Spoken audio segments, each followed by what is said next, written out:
Over the years, I've changed my stance on preparing for sessions as a DM. In the beginning, I used to prepare a lot. Which combat encounter will they stumble upon in the session, which characters will they meet, what do these areas look like, and which challenges will they encounter along the way. This method brings with it a myriad of problems. First of all, you'll prepare way too much, and you'll start to worry about every single way things could go wrong. And you'll miss most of them regardless. It also sounds very railroady. What happens if the characters don't want to go a certain path? Well, you can pull back the curtain and mention that you've not prepared for this occasion and say that you'll need some time to do so. That's one way to resolve this issue. Tell them that they need to go to X now, or wait until they can do Y. Or you can improv. And that right there is the core of the fun of being a DM for me. The party is in a village that they have no connection to. They are just passing by. Suddenly, they hear the crackling and smoldering of fire. Maybe the preparation of a festival. They can hear shouting in a tongue they do not speak, and after getting closer, it is apparent that the village is under attack. A valiant paladin, pure of heart, might charge in at the idea of saving this poor village. But this party does not contain a good-willed paladin. They choose to retreat and try to find another spot to rest for the night. But you, the DM, have counted on them fighting these invaders. Without that, the village is doomed, the NPCs can't be thankful, the combat encounter has been prepared in vain, and all the side quests you've drawn up will vanish. Furthermore, you'll have to come up with another storyline for your friends for this night. Your mind is going wild while trying to keep them busy with something. As you attempt to leave the village, you can hear more strange tongue from outside the village, coming closer. You try to hide, but someone can't make it in time. Another group of the invaders has spotted you and is lunging to attack. This is not a perfect example, since it does feel like the party is on a railroad, but to an extent that is not bad. I will not talk about the goods and bads of railroading right now, that's a topic for another video. This is just an example of a DM having to come up with a solution in the middle of a session.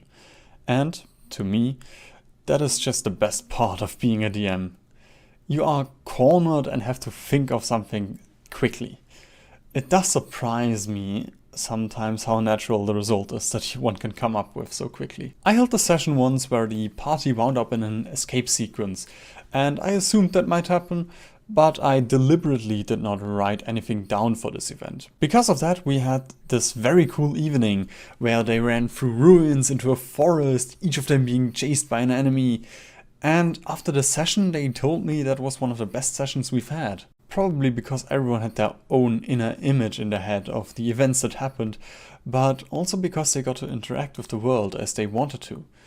It makes it much easier as a DM if the session has only a very rough plan, in my opinion. This can obviously vary on your style, but when designing encounters, I usually just think of something that sounds cool, then I think, could the party succeed in this encounter? And if I think they could, I'll put it in. I only have to come up with the questions, not the answers. When I only think, okay, their goal is to get past the guards, and they could persuade or kill them, then that's good. Then I have to think of the consequences of these actions. If they choose to sneak by or knock them out, then that may lead to a different story down the road. But that's not up to me. Let's say I put a trench somewhere in a dungeon. Can they cross it? Yeah, they have ropes, at the very least. When they get there, they may choose to expand the spell slot or let a druid wild shape to carry them over, or use ropes. That decision, however, is not up to me. I personally only make sure that an answer to this question exists, not which answer it is. I also have generic preparations like sheets with NPC names on them that I can pick from, looks for NPCs, music, or trial running encounters from time to time, like a presentation. But these are things I only have to do at certain times, nothing I would consider to be preparation for a certain session.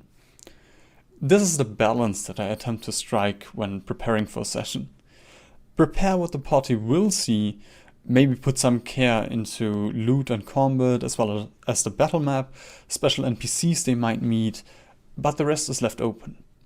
This makes the game more fun for me and probably for my players as well, even if it's at the expense of the DM. I think we all have an iconic moment in our heads where the party asks for the name of an NPC and the DM is like, Kevin.